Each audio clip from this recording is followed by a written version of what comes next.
பல ஆண்டுகளுக்கு முன்பு ஊர் என்ற இடத்தில் ஆபிராம் என்றொரு மனிதர் வாழ்ந்து வந்தார். அவர் நோவாவின் மகனான சேமின் வழித்தோன்றல். அவர் தனது மனைவி சாராயுடன் வாழ்ந்து வந்தார். ஆபிராம் விசுவாசமுள்ள மனிதனாக இருந்தார்.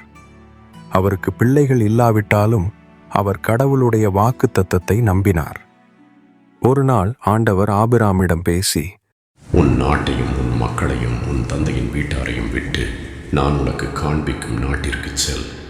நான் உன்னை பெரிய இனமாக்குவேன். நான் உன்னை ஆசீர்வதிப்பேன். உன் பெயரை பெருமைப்படுத்துவேன். நீ ஆசீர்வாதமாயிருப்பாய்.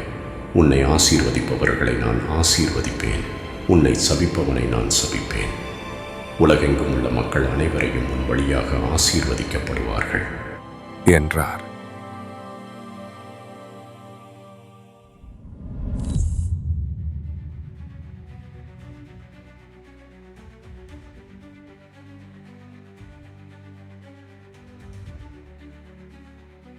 ஆபிராம் தயங்காமல் இறைவனின் கட்டளைக்கு கீழ்ப்படிந்தார்.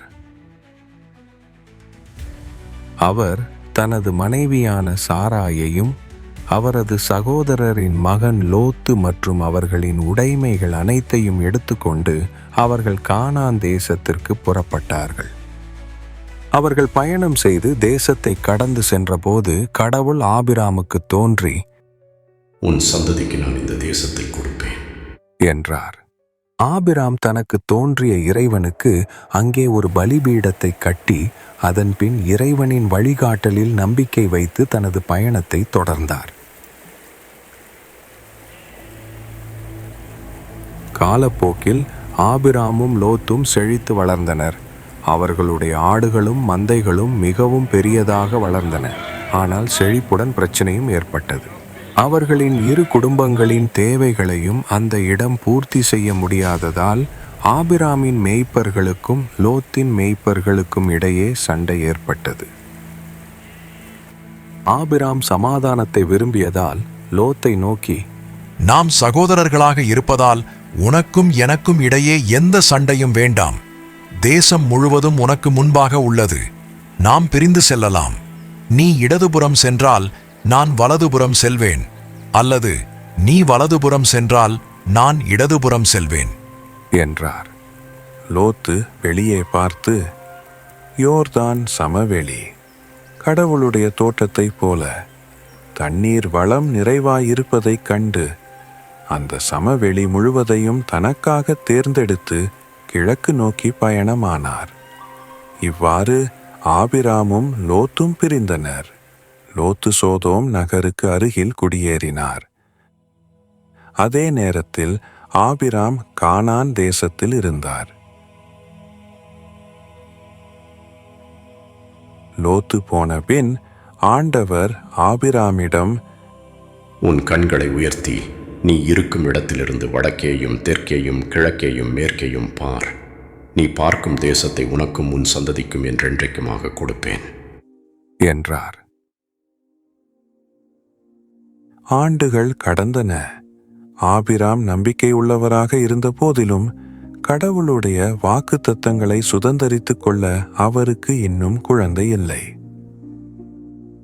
ஒரு நாள் இரவு கடவுள் ஆபிராமிடம் ஒரு தரிசனத்தில் பேசினார். ஆபிராமே, பயப்படாதே. நான் உனது கேடயம், உன்னுடைய மிகப்பெரிய வெகுமதி. ஆனால் ஆபிராம், என் தலைவராகிய ஆண்டவரே, நீர் எனக்கு என்னதான் தருவீர்? நான் குழந்தையில்லாமல் இருப்பதால் என் சொத்திற்கு தமஸ்கஸ் நகரானாகிய எலியேசரே உரிமையாளன் ஆவான் என்றார். அப்பொழுது கடவுள் ஆபிராமை வெளியே அழைத்து கொண்டு வந்து, வானத்தை பார்த்து உண்மையில் உன்னால் முடியுமானால் வானத்து நட்சத்திரங்களை எண்ணு என்றார். பின்னர் அவர் ஆபிராமிடம், உன் சந்ததி அவ்வாறே எண்ண முடியாததாக இருக்கும் என்றார். ஆபிராம் கடவுளை நம்பினார். அவர் அதை அவருக்கு நீதியாக கருதினார். கடவுள் ஆபிராமுடன் ஒரு உடன்படிக்கை செய்தார். அவருக்கு வானத்து நட்சத்திரங்களைப் போல எண்ணிக்கையில் அடங்காத சந்ததியினரையும் எகிப்து நதி முதல் பெரிய நதியான யூப்ரட்டீஸ் வரையிலான தேசத்தையும் வாக்களித்தார். இந்த உடன்படிக்கையை முத்திரையிட கர்த்தர் ஆபிராமிடம் ஒரு இளம்பசு, ஒரு வெள்ளாடு, ஒரு செம்மறியாடு, ஒரு காட்டுப்புறா மற்றும் ஒரு மாடப்புறா ஆகியவற்றை கொண்டு வரும்படி கட்டளையிட்டார். ஆபிராம் இவை அனைத்தையும் இறைவனிடம் கொண்டு வந்து இரண்டாக வெட்டி அந்த பாதிகளை எதிரெதிரே வைத்தார். சூரியன் மறையும் போது ஆபிராம் ஆழ்ந்த உறக்கத்தில் இருந்தார். அடர்ந்த மற்றும் பயங்கரமான இருள் அவரை சூழ்ந்து கொண்டது. அப்பொழுது கடவுள் ஆபிராமிடம், உன் சந்ததிகள் தங்களுக்கு சொந்தமில்லாத தேசத்தில் அந்நியர்களாயிருப்பார்கள். 400 வருடங்கள் அடிமைகளாக துன்புறுத்தப்படுவார்கள் என்பதையும் நிச்சயமாக அறிந்து கொள். ஆனால் நான் அவர்களை அடிமைப்படுத்திய தேசத்தை தண்டித்து அவர்களை பெரும் சொத்துக்களுடன் வெளியேறி வரச் செய்வேன். கடவுளின் வாக்குறுதிகள் இருந்த போதிலும் சாராய் குழந்தைகளை பெறாததால் பொறுமை இழந்தாள். எனவே அவள் ஆபிராமிடம், ஆண்டவர் என்னை குழந்தை பேறு பெறாதபடி தடுத்துள்ளார். போய் என் பணிப்பெண்ணுடன் படுத்துக் கொள்ளுங்கள். ஒருவேளை நான் அவள் மூலம் ஒரு குடும்பத்தை உருவாக்க முடியும் என்றாள். சாராயின் விருப்பத்திற்கு ஆபிராம் ஒப்புக்கொண்டார். மேலும் சாராயின் எகிப்திய பணிப்பெண் ஆகார் கருத்தரித்து ஒரு மகனை பெற்றெடுத்தார். ஆபிராம் தனது மகனுக்கு இஸ்மவேல் என்று பெயரிட்டார். மேலும் கடவுளின் வாக்குறுதி இஸ்மவேல் மூலம் நிறைவேறும் என்று அவர் நம்பினார். ஆனால் கடவுளுக்கு வேறு திட்டங்கள் இருந்தன. ஆபிராமுக்கு 99 வயதான போது கடவுள் அவருக்கு தோன்றி, நான் சர்வ வல்லமையுள்ள கடவுள். எனக்கு முன்பாக நடந்து குற்றமற்றவனாக இரு. எனக்கும் உனக்கும் இடையே உள்ள என் உடன்படிக்கையை நான் உறுதிப்படுத்தி உன் சந்ததியை பெருக்குவேன் என்றார். ஆபிராம் முகங்குப்புற விழுந்து வணங்கினார். கடவுள் அவரிடம், என்னை பொறுத்தவரை இதுவே உன்னோடு நான் செய்த உடன்படிக்கை. நீ அநேக தேசங்களுக்கு தந்தை ஆவாய். இனி நீ ஆபிராம் என்று அழைக்கப்பட மாட்டாய். உன் பெயர் ஆபிரகாம், ஏனென்றால் நான் பல நாடுகளுக்கு தந்தையாக உன்னை ஆக்குவேன் என்றார். கடவுள் ஆபிரகாமின் மனைவியின் பெயரை சாரா என்பதற்கு பதிலாக சாரா என்று மாற்றி அவள் வயதான காலத்திலும் ஒரு மகனை பெறுவாள் என்று வாக்குறுதி அளித்தார்.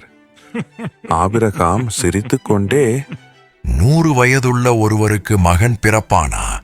90 வயதில் சாராவுக்கு குழந்தை பிறக்குமா? ஆனால் கடவுள், உன் மனைவி சாரா உனக்கு ஒரு குமாரனை பெறுவாள்.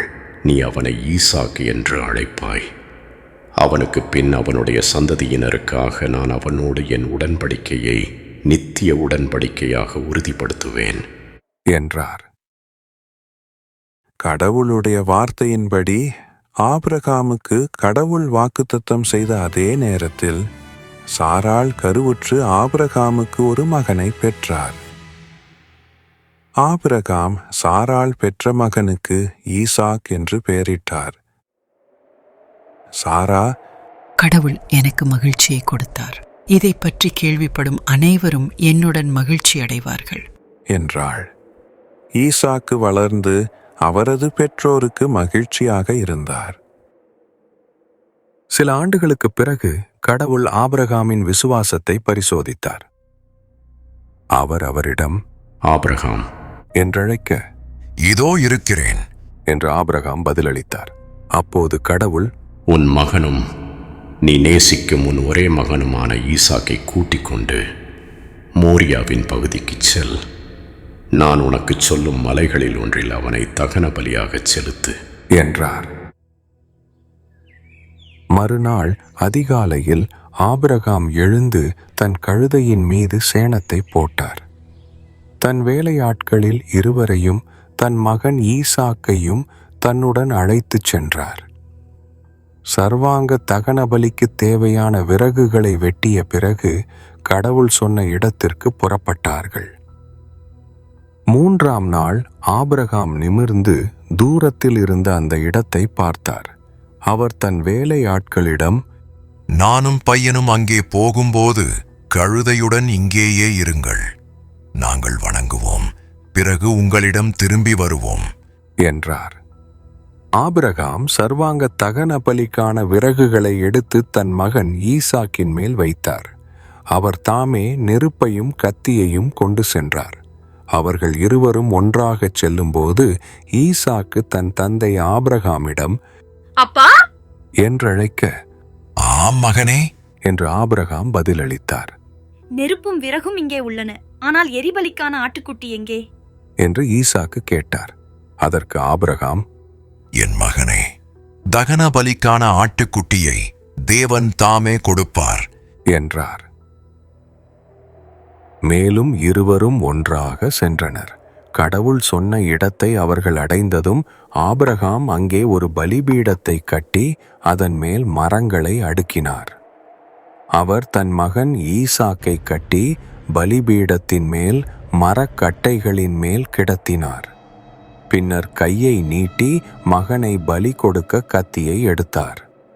ஆனால் கடவுளுடைய தூதர் வானத்திலிருந்து அவரை நோக்கி, ஆபிரகாமே, ஆபிரகாமே என்றழைக்க, இதோ இருக்கிறேன் என்று அவர் பதிலளித்தார்.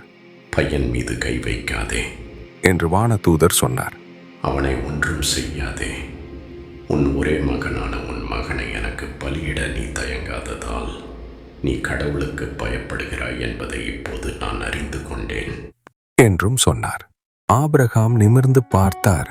அங்கே ஒரு முட்செடியில் கொம்பு மாட்டியிருந்த ஒரு ஆட்டுக்கிடாயை கண்டார். அவர் சென்று ஆட்டுக்கிடாயை பிடித்து தன் மகனுக்கு பதிலாக அதை எரிபலியாகச் செலுத்தினார். எனவே ஆபிரகாம் அந்த இடத்தை ஆண்டவர் வழங்குவார் என்று அழைத்தார். இன்று வரை ஆண்டவரின் மலையில் அது வழங்கப்படும் என்று கூறப்படுகிறது.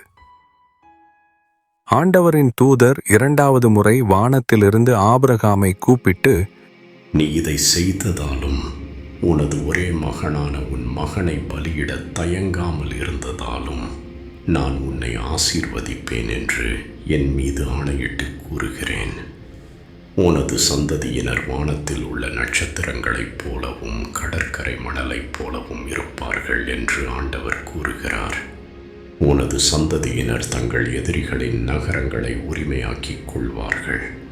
நீ எனக்கு கீழ்ப்படிந்ததால் உனது சந்ததியினர் வழியாக உலகில் உள்ள அனைத்து நாடுகளும் ஆசீர்வதிக்கப்படும் என்றார். ஆபிரகாம் தன் வேலையாட்கள் இருந்த இடத்திற்கு திரும்பினார். அவர்கள் ஆபிரகாம் தங்கியிருந்த பெயர்செபாவுக்கு ஒன்றாக புறப்பட்டனர். அவர் நீண்ட காலம் வாழ்ந்தார். கடவுள் அவரை எல்லாவற்றிலும் ஆசீர்வதித்தார். ஆபிரகாம் ஈசாக்கை பெற்றார். ஈசாக்கு யாக்கோபை பெற்றார். இவரிடமிருந்து இஸ்ரவேலின் 12 கோத்திரங்களும் தோன்றின. ஆபிரகாமின் விசுவாசம் மற்றும் கீழ்ப்படிதல் வழியாக இந்த உடன்படிக்கை நிலை நிறுத்தப்பட்டது. மேலும் ஒரு பெரிய தேசத்தை பற்றிய வாக்குறுதி நிறைவேற்றப்பட்டது. பல நாடுகளின் தந்தையாகவும் கடவுளின் நண்பராகவும் ஆபிரகாமின் வழிமரபு தலைமுறையாக நிலைத்திருக்கும். அவரது நம்பிக்கை சோதிக்கப்பட்டு நிரூபிக்கப்பட்டது. பின்பற்றும் அனைவருக்கும் ஒரு முன்மாதிரியாக மாறியது. சர்வ வல்லவரான கடவுள் மீது அவர் வைத்திருந்த அசைக்க முடியாத நம்பிக்கைக்கு ஒரு சான்றாக உள்ளது. எனவே தேசங்களின் தந்தையான ஆபிரகாம் மிகவும் வயது முதிர்ந்த நிலையில் அவரது மகன்களான ஈசாக்கு மற்றும் இஸ்மவேல் ஆகியோரால் மக்பேலா குகையில் அடக்கம் செய்யப்பட்டார். அவரது பயணமும் அவருக்கு வந்த சோதனைகளும் எளிதானது அல்ல. ஆனால் கடவுளின் வாக்குறுதிகளின் மேல் அவர் கொண்டிருந்த அசைக்க முடியாத நம்பிக்கையின் மூலம் உலகம் என்றென்றைக்குமாக மாற்றமடைந்தது. வானத்தை பார்த்து உங்களால் அவற்றை எண்ண முடியுமானால் நட்சத்திரங்களை எண்ணுங்கள். அவ்வாறே ஆபிரகாமின் சந்ததியினர் எண்ணற்றவர்கள், உலகெங்கும் பரவி கடவுளுடைய கரத்தால் ஆசீர்வதிக்கப்பட்டவர்கள். ஆபிரகாமின் கீழ்ப்படிதலின் மூலம் எல்லா நாடுகளும் ஆசீர்வதிக்கப்பட்டன. அவருடைய வழிமரபிலிருந்து ஒரு நாள் எல்லா மக்களுக்கும் பிரகாசிக்கும் ஒளி வாக்குத்தத்தம் வந்தது. ஒரு காலத்தில் தொலைதூர கனவாக இருந்த ஒரு பெரிய மற்றும் வலிமை மிக்க தேசத்தின் அஸ்திவாரமாக மாறியது. உலகம் முடியும் வரை கடவுளால் தேர்ந்தெடுக்கப்பட்ட ஒரு மக்களினத்தின் வழியாக அவருடைய அன்பு வெளிப்படுத்தப்படும். ஆபிரகாமின் வரலாறு இவ்வாறு முடிவடைகிறது. அவருடைய விசுவாசம் மலைகளை நகர்த்தியது. இறைவனின் வார்த்தையின் மீதான நம்பிக்கையானது தேசங்களின் மரபை கொண்டு வந்தது. அவருடைய வரலாறு நம் அனைவருக்கும் ஒரு நினைவூட்டலாக இருக்கட்டும். கடவுள் அழைக்கும் போது நாம் பதிலளிக்க வேண்டும். மேலும் விசுவாசத்தின் மூலம் கடவுளுடைய பெரிய வாக்குறுதிகள் நிறைவேறுவதை நாமும் காண முடியும்.